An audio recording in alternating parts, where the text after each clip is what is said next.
Hello and welcome to The Reasons I'm Broke, bringing you the reasons we're broke every week ranging from comics, movies, TV, video games, and more. I'm Daniel. And I'm Kelly. And this episode has been brought to you by MetroCon. We're going to do some pretty cool coverage on MetroCon actually in a little bit. Kelly and I didn't actually get to go, but we are going to mention the Lazy Gaming guys who are a part of the Nerd Up Media Network right before we jump into our news and our comics. And for those listeners joining us for the first time, the way we format is we start out with some news ranging from, again, comic books, television, video games, the things that continually make us broke. And we finish up with our comic book pool list. We give you our pick and pass of the week and sometimes some spoilers, but some brief coverage over the comic books that we picked up. Yeah, we do try to keep spoilers to a minimum, unless we're talking about movies. At that point, we will give you a fair warning. But same thing with the comics, though. We'll give you a warning ahead of time. We're going to kick it off with the TMNT News Build-A-Bear Workshop. Have you ever been to one of those? Yes, I have. They now carry, you can go into your closest mall or closest Build-A-Bear Workshop and pick up one of four or all four turtles that they now offer as part of their lineup. Yes, Teenage Mutant Ninja Turtles. Badass. Makes me either want to be a kid or have a kid just so I can buy him these badass things that he'll not keep for the rest of his life, but I would keep them. They start at $25, or if you want them with their little nunchucks and their swords and all that kind of fun stuff, they are $35. Each one measures 17 inches, and listeners are probably wondering, well, which turtles are these? Who are they based on? Are these the Michael Bay turtles? No, they are not. No, thank God. They are the Nickelodeon Turtles, the best TV show, in my opinion, ever on Teenage Mutant Ninja Turtles. Mm-hmm. Absolutely. They also have a little costume. This is the only costume they have available right now, but I'm sure they'll come out with more. It is a Shredder costume. That's an additional $16. And these are actual turtles. They're not like bears in the turtle costumes. Right, yeah. Or something like that. They are the turtles, and they're colored exactly like the cartoon. If you haven't seen that cartoon on Nickelodeon yet, you can head over to Nickelodeon.com. They should have a couple of the episodes up on there. If not, if you have Hulu, you can watch the show on there too. One cool thing about these two is their shells come off. That's awesome. I would take it off all the time and be like, why is he naked? Why is he running around naked? Get his shell back on. We got a bit of video game news this week before we jump into comic news. This is Pokemon Omega Ruby and Alpha Sapphire stuff. A lot of stuff got revealed. Favorite kind of news. Pokemon news. They have announced that there will be secret bases again, just like there were in the old ones. But these are badass secret bases. What have they improved on these? You can set up traps and mazes. You can customize battle rules, which pretty much means you can have a Pokemon gym in your base. Exactly. Awesome. There's also a feature where you get to capture flags while visiting other visitors. Boring. I don't know what they're going to use that for yet, and they haven't exactly said how you can have your own Pokemon gym in your base. I'm thinking it's more of you get to decorate your base however you want, and then your character will be at that base, and they can battle your character even though you're not. I think that's how it works. Probably. I'm not really sure. That's the only way I can think of, unless you'd have to be online and there at all times. I think it's still really cool. Either way, people really wanted the secret bases to return. I never used them when I was in Oh, man. I used them all the time. And then I'd forget where it was, so I'd go to make a new one. And it's like, you already have a secret base. I'm like, well, where the fuck is my secret base? They're like, we don't know. It's a secret. I'm like, you guys are assholes. You won, Pokemon. You win again. I always went, oh man, outside this one town, there was this little island that you had to surf to with this big ass tree on it, and I always put my secret base there because I felt like it was super secret. Because nobody would be like, oh, let me just...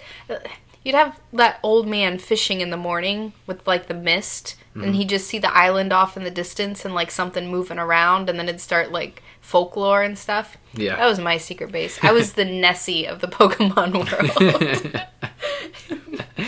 Something else that is returning are the Pokemon contests. Yeah, don't really care about those. That is where you'll have the ability to dress your Pokemon up. We've sort of seen that before, right? In the Black and White was the one where you can put a bow tie on your Pokemon.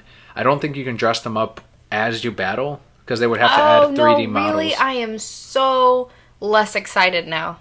I thought they got to wear their clothes around all the time. Yeah, that'd be way too much to program. Oh, that'd be so cool. I was gonna have Sir Pikachu everywhere. Damn, I was gonna have Tyranitar with a little bow, and they're gonna be like, "Oh, it's a girl Tyranitar." I'm gonna be like, "No, he just feels pretty today." I'm not getting the game, but if I were, I would put Bulbasaur in a cape and a cowl, make him the Bulba Batman. Okay, Dan. Or a tuxedo mask. It could work either way. That'd be awesome. They also announced a new Mega Metagross. Eh. A lot of people use them online. Very overused. I don't like that. Didn't like that Pokemon. But his new Mega has like 4 arms so I guess he floats now instead of like standing on the ground, and he's got like this spike where like his dick would be. Are these guys high when they come up with the Megas? Just sometimes. Curious. Only sometimes. Just curious. Someone put up a fake picture of what they wanted Mega Snorlax to look like, and it was like this super buff like Snorlax, like he's finally no longer fat. That'd be amazing. And someone said, I want there to be a lazier Snorlax for the Mega, like just this He's fatter, got, like, lazier. beer cans around him. Pizza boxes. As long as Bulbasaur can swing in there and be like, Snorlax, stop sleeping, okay, bye. Just like Tuxedo Mask. Next in our news, if you remember from last week, I believe we were talking about there was a case where injustice had been done to a little boy and he had passed away. Yeah, we hadn't mentioned it yet, but as we developed this story, we were going to talk about it this week, and then some more news came about, so we're actually going to talk about exactly what happened with this little boy. Anyway, due to negligence, this little boy had passed away, and he was in love with Superman. Used to dress up as him and want to be like him, and so a citizen, a father, Todd Boyce, had heard about his story and wanted to put a statue of him dressed in the Superman costume over his grave. And what did DC do? They had everything finished. They had an Indiegogo campaign. It was fully funded, and when it came to actually putting the logo on the statue, they had to get permission from DC first because the town didn't want any problems with putting up a possibly copyright infringement thing on their property. DC actually, one of the PR people said that they would not allow them to have the Superman logo on the statue. No matter how deserving the cause may seem, they said that they just couldn't do it. I don't know, I'm not too familiar with how these copyright laws work. Some people were saying that it would kind of lessen their grip on the S symbol for the character. There were a couple of proposed solutions, such as putting the little boy's initial there, so it would be, his name was Jeffrey Baldwin, putting like a J instead of the S. Mm-hmm. So it would be like his own image. And another person said just put the S in there. Like, is DC really going to sue this guy for putting up the little boy's memorial? They wouldn't. And that's what I was thinking too. Like, just fucking do it. Who cares? But there was a solution that was brought up within days. Mm-hmm. DC actually retracted that original statement that they would not allow them to put them up and are giving them permission. Yeah, and that's good. Because there was a kind of a shitstorm right after that. Yes, there was, but I do understand DC's stance in the beginning. I do too, but it's one of those things that it's not worth the battle. Like, just right. Let them do it. One, it makes you look good. Two, it gives, if you had continued to refuse that would have left it open for any other comic company to come in and be like, you can use any of our characters, and that would make them even look better and DC look like shit. So it's just from a PR standpoint, just let them do it. You know, it's not, no one's making money off of this. It's all going for the Indiegogo campaign for the statue, for this memorial. I'm very glad that they retracted the statement, but as a former PR major, I don't know. I feel for DC. But yeah, they should have it up hopefully by the end of the year. You can check out the story again. Jeffrey Baldwin, DC Superman. It'll pop up. Next up, some more DC news. Lobo, Clarion, and Trinity of Sin are ongoing comics starting in October. Yeah, we're getting a couple of new books right off of the back of Gotham Academy and Arkham Manor. So the first one, Lobo, it's New 52 Lobo. Yeah. They're like, look how badass he is on the cover. He's cutting off a guy's head, and it's supposed to be a bloody, like, violent book. Not interested. No, same. Clarion has the writer that is Ann Nocenti on it. No, it's already failed. That means she will no longer be writing Catwoman, starting in October. Good. Bye, Ann Nocenti. Catwoman will get a new creative team with... Help me pronounce this name. Genevieve Valentine writing. Genevieve Valentine. Yep, she will be writing the series. Already sounds better than Ann Nocenti, just because she's not Ann Nocenti. They're like, let's just put Ann on this Clarion book. No one really wants that character, and this probably won't last a year. And then we'll put her on something else. And the Trinity of Sin, that's going to include the Phantom Stranger, The Question, and Pandora in one book. boring. I guess a lot of people did like Pandora, though. So At the very beginning. I don't know how the book isn't selling too well good now. for them. So. I'll start picking up Catwoman again. I will pick up Clarion to burn it. There you go, Anna Nocenti. And DC's like, someone bought another issue. Yeah, they did it to burn it, but someone they purchased bought an issue. One sold. I haven't heard of Genevieve before, but I hope she does a good job. Anything would be better than what we got. I could have written it better. I could have written Catwoman as just fawning over Batman. And it would have been a perfect book. I mean, it would have been better. It would have been better than what was going on right now, yeah. Speaking of new creative teams, Batgirl's getting a new creative team also in October. Oh, DC. See, this one didn't make you happy. No. That's because we love Gail Simone. We like her work. Woman power. The new writers are Cameron Stewart and Brendan Fletcher. The art will be by Babs Tarr. I will say I do love the art that they've shown for this book. The new costume for Batgirl has been all over Twitter. Mm-hmm. It was trending worldwide, not even in like the comics where it's tailored for you thing for everyone. It was just Batgirl. Like, yeah, it was on MTV, that's why. But people still really, really like the new costume. If you haven't seen it yet, we did put it up on Twitter at Reasons I'm Broke. You can check it out on there. But if you want to talk a little bit of what you think of the new costume compared to the new 52 design. I think it's great. I totes want to wear it and cosplay as her. It's smart, and I think it appeals to a lot of women. If you look at most of the spandex suits that women wear, it's all clingy, and for some reason, they have boobs built into the shirt. Mm-hmm. You know what I'm talking about? It's not just a solid piece. Right. No woman would ever wear that. Look at a Comic-Con convention, and you'll see plenty of women because they're wearing that. dressing up at... Anyway, I digress. This is a great costume. It's something that women would actually want to wear. I think it's something that actually lends itself to crime fighting, which is what she's going to be doing. Those spandex suits don't. Those heels don't. One of the notes for the new design, it said, not spandex, and it shows the old design and then the new one, and it's like a jacket type of thing. Mm-hmm. So it's not like clinging to the chest like you were saying. Right. And the new boots look amazing. They're practical like you were saying. I love the new cowl where you can see her ears. Like I think it looks adorable. Mm-hmm. It does look a little bit like they aged her down, but she is supposed to be 21 in the comic. Oh really? I wouldn't have guessed that. Yeah, that's why I love Twitter, because I follow you follow Cameron Stewart and you can see Batgirl's supposed to be 21 in this, and people are asking him questions. He even put up links to where you can buy the exact boots that it was designed off of. I need them. I need them right now.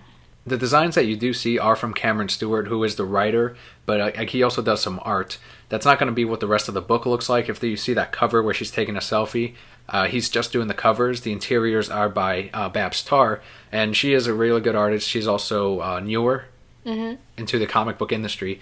So it's kind of... Bleeding Cool did a really good article about how DC and Marvel are taking more of the indie approach when it comes to some of these characters. Awesome. Instead of trying to appeal to the people that have been buying comics for over 50 years and trying to keep them happy, they're trying to get new readers into the market. And that's something that should have been done a couple of years ago, I think. I think that this book will definitely attract women. Definitely. With what they've said, where they're trying to go with this. Because Gail's run was great. But they did have a point. It was very dark. It was very rough and heart-wrenching to follow. Mm-hmm. And I love the approach of, she's dealt with all this shit, she just wants to go have fun now. Yeah. She wants to get back to loving life. And that's kind of what this book is going to be about, what it looks like. So if done correctly, I think it's going to appeal to men and women, but it's definitely going to bring more women into reading comic books. Like Paul Dini has said before on Fat Man on Batman and on his own podcast, that's 50% of the market that they're missing out on. Mm-hmm. So you gotta try to bring some of those readers in here too. And if you see books like Lumberjanes doing great because of this, hopefully Batgirl gets some of that success too. And hopefully this means that they'll try something new and different for other characters and try to modernize them. What does this mean for Gail Simone? Well, we're going to find out very soon. She's actually got her own project that DC has put her on. So even though she's done with Batgirl, she's going to announce something very brand new that she's excited to tell everyone of. Here you go, Gail. This is your project now. You and Anna Nocenti get to work on it. You two can write this cookbook or a comic about cooking. And cleaning. Gail's like, you guys aren't that sexist. You're doing this to annoy me. I would still read that, though. I'd be like, oh, good recipe. I'll make it for dinner. Good job, Gail. Pick of the week.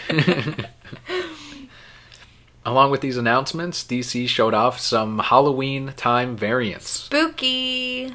These are going to release in October. Little by little, they're showing each one of them. Like every week, they do 5 more books. Which ones were your favorite from the run? They've shown Batman and Robin. Well, I'll let you list the ones you like. I did like the Batman and Robin one a lot.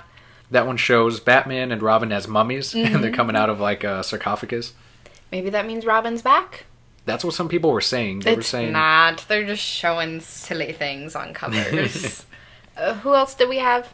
Wonder Woman was like Batgirl was a vampire. That one I really liked. That one was nice. Agreed. Wonder Woman had something similar to her with this big castle, gothic castle behind her. I don't really like that one. Aquaman was like he was like a dinosaur but underwater. I'm not sure if it's based on something. Yeah, he was like a dinosaur fish. Yeah. I liked that one too. Didn't make a lot of sense, but good job for taking risks. The other one that was also my favorite was the Detective Comics one. That one is Alfred in the Batcave. Oh, no, I'm thinking of the selfie, but I did want to talk about that too. Alfred taking a selfie in the Batcave with the Batman cowl and cape. So awesome. Like, that's kind of awesome. Like, there's no way Alfred doesn't look at Batman and think, that's kind of... I would like to be Batman for one day. Everyone looks at Batman and wants to be Batman for one day.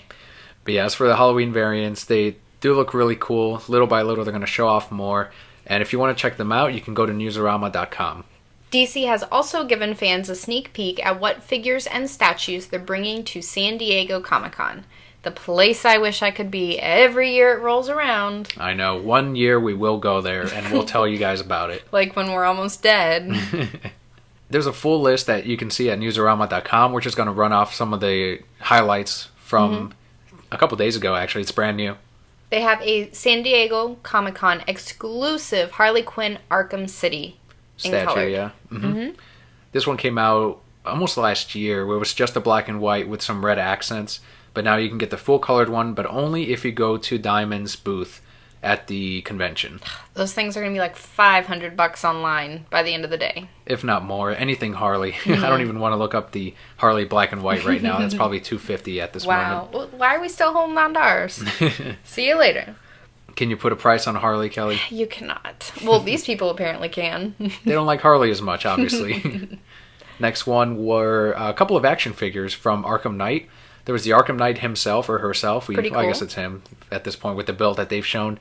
A Batman, Harley Quinn with the new outfit. Weird. And the Scarecrow. Scarecrow I thought looked amazing. That's a really, really cool design. I did not like the Harley design at all, though.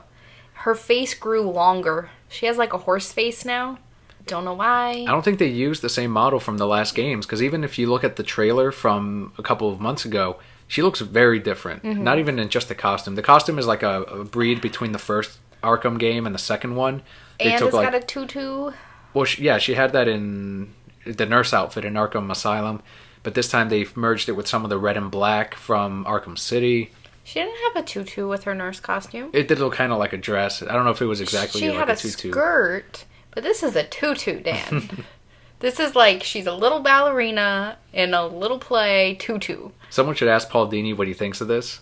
Because every time someone asks him when they do a big change to Harley Quinn, his character, he's obviously getting paid for every time they use Harley Quinn. So he's just like, it's an interesting choice, an interesting change. It's not my character anymore. It's time for someone else to play with her. Like, there's always this generic response of he doesn't say he likes it, but he doesn't admit that he doesn't like it. I love that. It looks really bad, though. There's going to be a lot of girls who cosplay as it because it's easy, but it looks really bad. The Scarecrow one, though, real quick, it is the best design so far for the Arkham games. This one, it actually looks kind of terrifying. I would be scared normally, but you're playing as fucking Batman. Like, what is there to be afraid of? Fucking elbow to the face. I threaten kids with that at work. Is that horrible? With a Batman elbow to the face?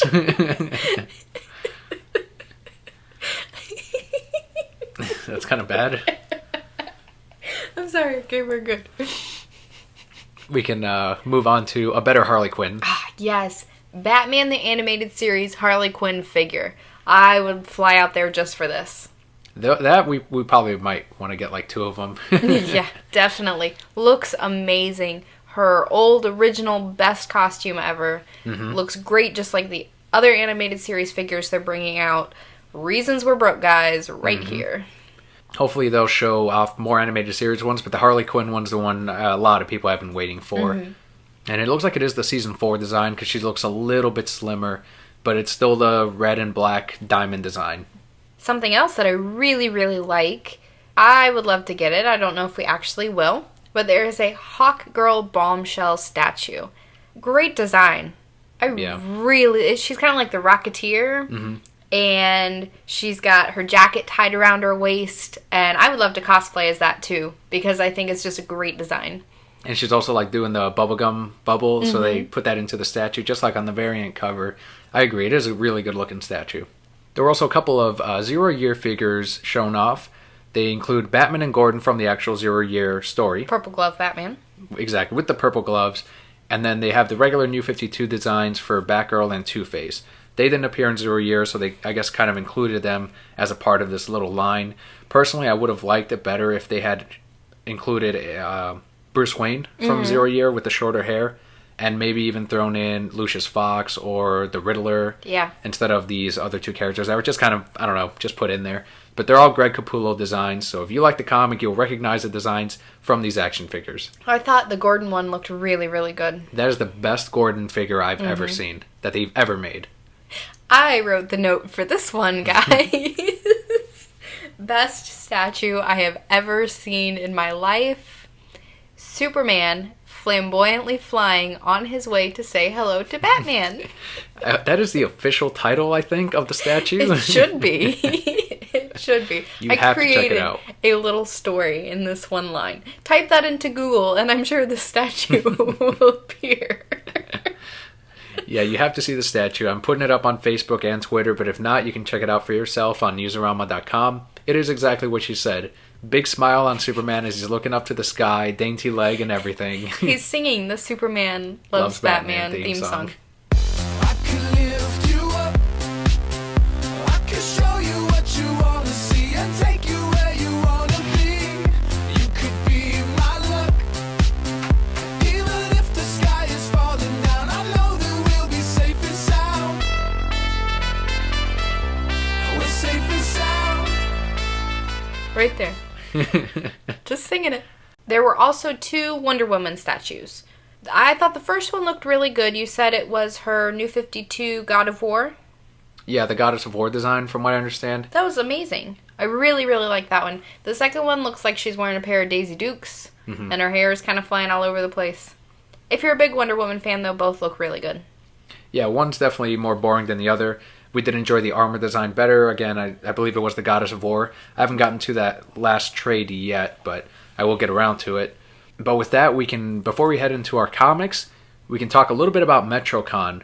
First, I do want to mention that this news just went out 2 hours ago, saying that MetroCon will have a 4th day for 2015. Awesome. The convention this year was so successful, their biggest one yet, that they are adding Thursday to the list of 2015. That's great. Cannot wait. Hopefully we can make it out there next year. Just with vacation and work. Didn't work out this year, but it is a great convention. We went last year. We did. And it was wonderful. They had some great guests. They had really good guests this year, too. Yeah, we do want to thank MetroCon for sponsoring all of us here at nerdupmedia.com. All of our shows, MetroCon helped us out, and we put them on that thank you page for the partners link.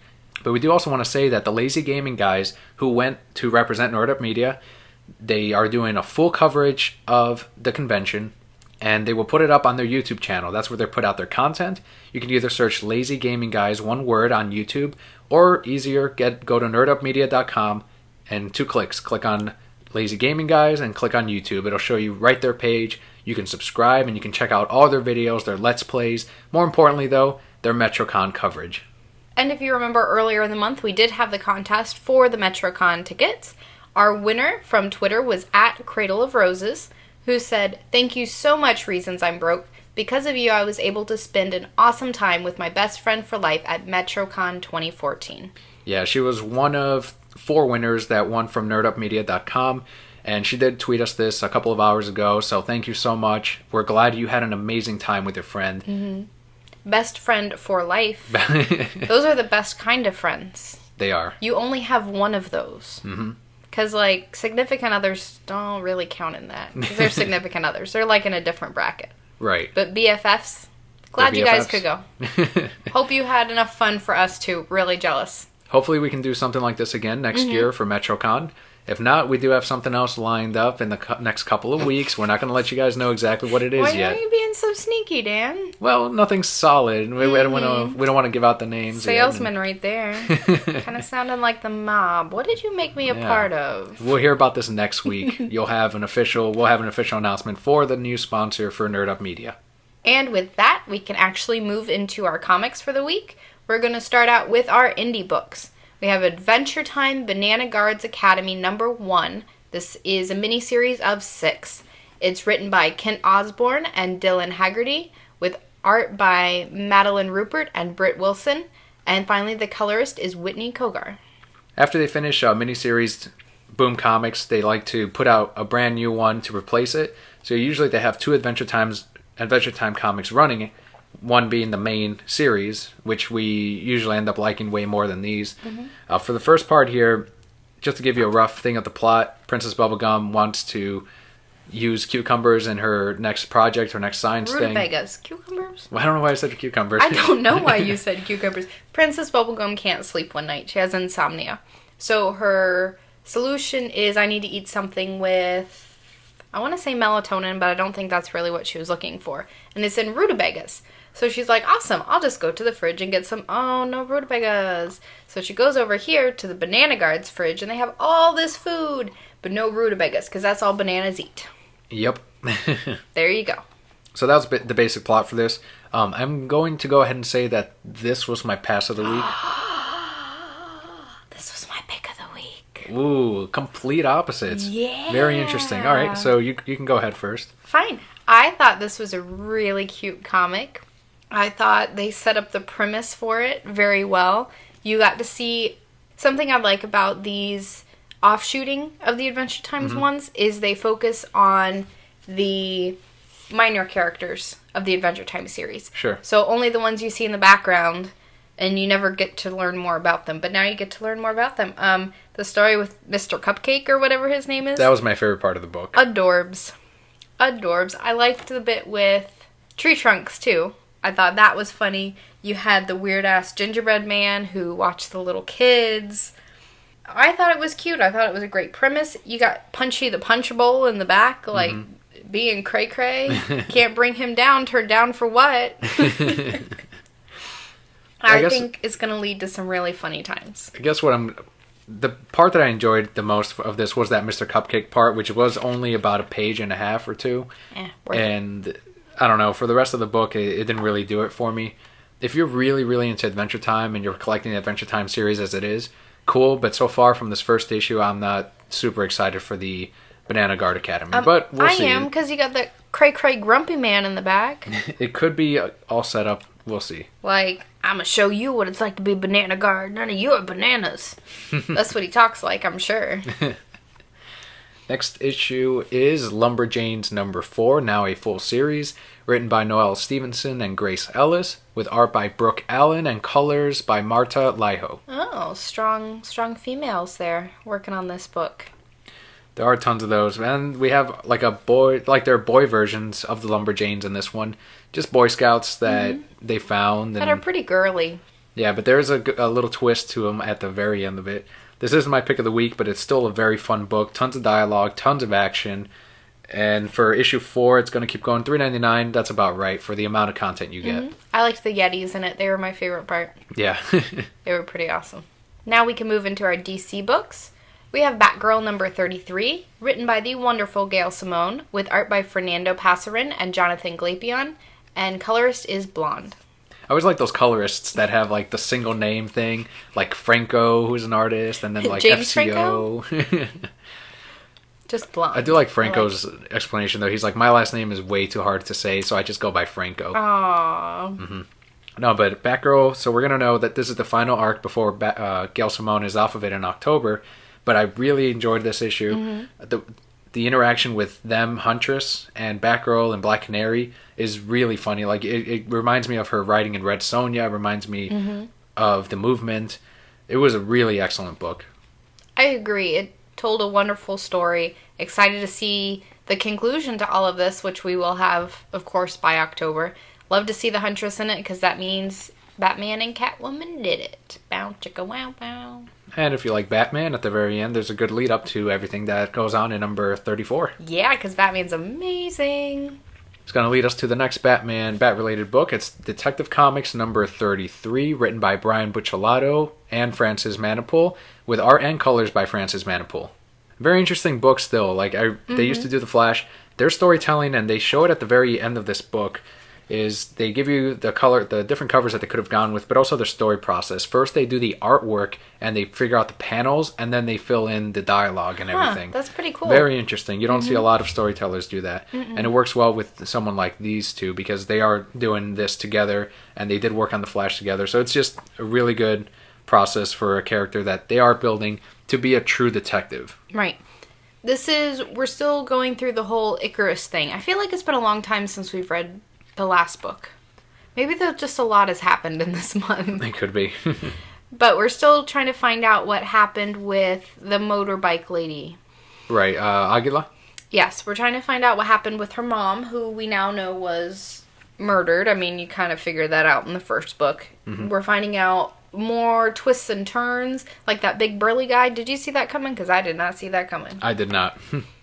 And you do have conflict here between Batman and Bullock. Those two are, ever since Batman the Animated Series, they've had this great relationship that I've admired. That was my first exposure to Bullock, and they explore more of that in number 33. They almost work, they're on the same side, and they both bend the rules to get what they need to, and they both actually beat up people to get information out of them. But when they both butt heads, it's something about the way Batman operates that Bullock hates. It's explosive. Oh, because at the very end, if you read this. Man, now you gave it away. I had this great cheesy smile and everything. I was just waiting for that moment. But it is a fantastic book, a great buy, especially for the production notes at the very end of it. Detective Comics number 33. Not my pick of the week, but a very close second. Next is Grayson number 1, written by Tim Seeley, with art by Mikkel Janin, and colorist is Jeremy Cox. This is Grayson, a.k.a. I'ma be a whiny bitch. Why is he a whiny bitch? Because he's always whiny. I think a nicer way to refer to him. I don't want to use my spiral powers. So in other words, he's Robin in this still. Yeah. So it's written well. Very in character.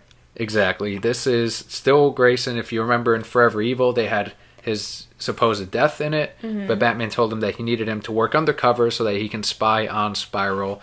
So he's dead to the rest of the Bat family, and I think even to Alfred. Alfred doesn't know that Grayson is running around. Only Batman does. And he's still reporting back to Batman. Batman just pretty much went, I don't want to listen to you bitch about almost dying. So go spy on them. Here, draw a comic about cooking and cleaning. You and Innocenti can go over here and work for Spiral. So I appreciate where they're trying to go with this book and make Robin his own man. Is it gonna work out? I don't know. I wasn't really drawn in too much because I'm like, what's with Spiral Face Man? I don't get it. Well, the thing is that you never know their identity because that's what it looks like to the rest of them. But we're going to find out later on, I'm sure, that it has some connection to Batman or to Nightwing's previous issues. This isn't written by Kyle Higgins anymore, so this is someone new controlling Dick Grayson. But it is still Robin, the same way as he always is. But it's now like a spy book, and that's what I really enjoy. I like that they're trying to do something new with the character, and so far I'm hooked. So I can't wait for the second one. Awesome. Next is my pick of the week, actually. Justice League United number 3. It's written by Jeff Lemire with art by Mike McCone and colors by Marcello Maiolo. This one was good too. Not my pick though. I don't know. This arc just isn't really getting me. Really? Yeah. I love it. Like, I think it's awesome. I liked Martian Manhunter, and he's still the badass that he was in Justice League of America.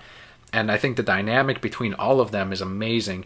This new villain is really ramping up. It's one of those characters that he was created to be a villain, and I'm sure he will fight up against the Justice League United. But in the end, it is someone that doesn't necessarily have to be evil. So I think that's where the twist is going to come in like 2 issues or so. Mm-hmm. But I think it's a great book. I'm really enjoying the characters, the art, everything's working here. It needs more love story. I don't know. It is a really good arc. It's just not grabbing me like I guess the last one does.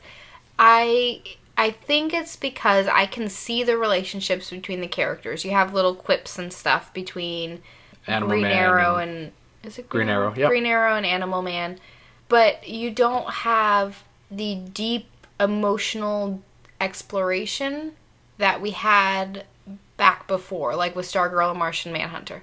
Those were some great issues where you're delving into her psyche and him helping her out there.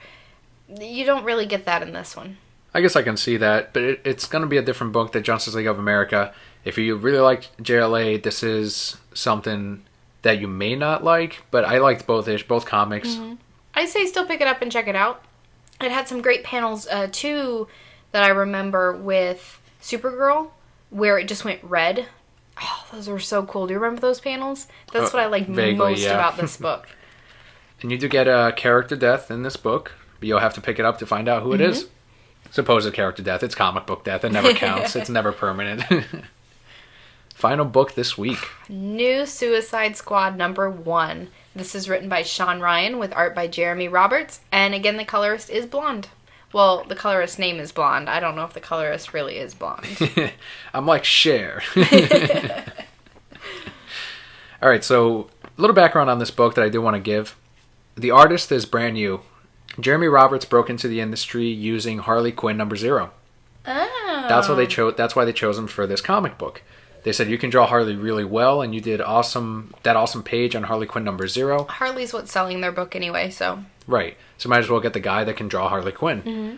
So right after that page, he that was his foot in the door to DC Comics, and they had him draw New Suicide Squad. 15 years. There's an article on Newsarama about this. He's been trying to break into the industry for the last 15 years. Wow. He got in with Harley Quinn, and now he has a book that is essentially selling Harley Quinn. Mm-hmm. That's awesome. Good for him. He had an amazing cover on this. So the art is good, I think. I really enjoy it, and I like that it's a newcomer. What'd you think of the writing? I actually think this is my pass of the week. Your pass of the week? Yep. The thing about Suicide Squad is, and the characters, they're not characters that you can really, that at least I haven't seen them actually build up. And I haven't been reading Suicide Squad. I think I read the first trade. And from this first issue, it's still like, these are criminals that like to kill, and look how badass Deathstroke is. People like Deathstroke. Look, he's a badass, and Harley Quinn. And here's the one part of the book I did enjoy, though. That interaction between Joker's daughter and Harley Quinn. We really like Harley Quinn, and we really hate Joker's daughter. And I guess we're not alone. If you go on Twitter, people just fucking hate Joker's daughter. Her. Yeah. It's, again, another product of Ann Nocenti. And here you see them both fight because she's like, that's my Puddin's face that you're wearing on you. Mm-hmm. And she's like, well, I understand the Joker better than you do. And that's when we're probably both like, oh, no, you don't. Fucking kill her, Harley Quinn. You're always killing all these people. Kill the Joker's daughter. And I hope she dies in this book because there's no way people are buying this book for Joker's daughter. No, of course not. So there's a new guy running the Suicide Squad now. It's not Amanda Waller anymore. He is a dumbass. A doo-dum. I hope we get Joker on the team. Like, what are you talking about? What crossed your mind? What did you smoke this morning? Because you should really stop. And Amanda Waller's like, you're an idiot. You can't control these guys. And you find out they go on a mission, and it leads to something. Like, are you an idiot? Did you not research anything? Were you just like, let's just go do this? Like, just calm down, sir. You think you're this great thing and you're not. My favorite part of this book was when Amanda Waller's talking to Mr. Dudum over here, and it's flashing between that and the mission. Yeah, that was cool. That was really cool. I felt like I was watching a movie. Like, every time it flashed, I had like, da-na-na-na-na, da-na-na-na. It was cool. That was the only part that I liked. The rest of it, I was like, I don't care about the characters. You guys aren't doing anything to make me care about them. You had the interaction between Harley's old boyfriend and Deathstroke. Deadshot And Deathstroke. Mm-hmm. They have that little interaction, and I'm like, I don't care. Yeah, I feel like maybe if we read the Suicide Squad before this, maybe it would have done a little more for us. Maybe. But so far, it seems to me like this is more of like an action movie type of book, where Right. it's just mainly going to be action. Look at these characters and watch them play and have fun. Girls are in tiny things. And it's like there's an audience for this, and we're gonna keep giving it a shot. But I do want to share a review from Twitter at WolfQueen10, who said, "Just read new Suicide Squad. I found it slow story-wise, but it had good character profiles." And she's right. It doesn't seem like they built too much of a story here. They mainly focused on the action, but we'll see what happens with number 2. And that will actually do it for us this week. Just to reiterate, my pick of the week was Adventure Time Banana Guards Academy, number 1 of 6. That happened to be Dan's pass of the week. That's correct. And my pick of the week was Justice League United, number 3. And my pass of the week was New Suicide Squad, number 1. Next week, we may or may not have an episode. If it is, it might be like a special, another commentary. We're just giving you guys that heads up just in case we don't have anything uploaded. We do have a big event happening next week. Just a little bit. I guess we can we can share it Go with our ahead. listeners. Kelly and I are getting married next weekend, We are next weekend. so that might be why we don't have an episode up. There's an open bar, so we'll probably be pretty drunk when we should be recording. So just giving you guys a warning. But if you haven't yet, go ahead and leave us a review on iTunes. That can be, if you really want to wish us have a great wedding or whatever, just leave us a review on iTunes. You sound so, happy wedding or Whatever it takes to get us Whatever. more reviews on iTunes, because those things are apparently hard to get. Really? Yes, please, everyone, share your wedding advice on iTunes of how we should stay together. Advice for the bride, if you will. And don't forget to follow us on Twitter at Reasons I'm Broke. Let us know what made you broke this week. And if you want to talk about some San Diego Comic-Con news that's coming up too, you can also reach us through there, and Facebook, which is facebook.com/The Reasons I'm Broke. You can find all these links on nerdupmedia.com. You just find The Reasons I'm Broke, click on us, and it lists everywhere that we are. One big one I want to point out is YouTube. We just had an unboxing for the Harley Quinn Black and White, which was a beautiful statue. So definitely go over there and check it out. Quick reminder, once again, the Lazy Gaming guys are doing their coverage for MetroCon, so head on over to their YouTube channel, subscribe, and check out that video. And finally, again, thank you to MetroCon for sponsoring The Reasons I'm Broke, as well as the rest of our shows on nerdupmedia.com. Thank you guys so much for listening. I'm Kelly. And I'm Daniel. We'll see you on the next one.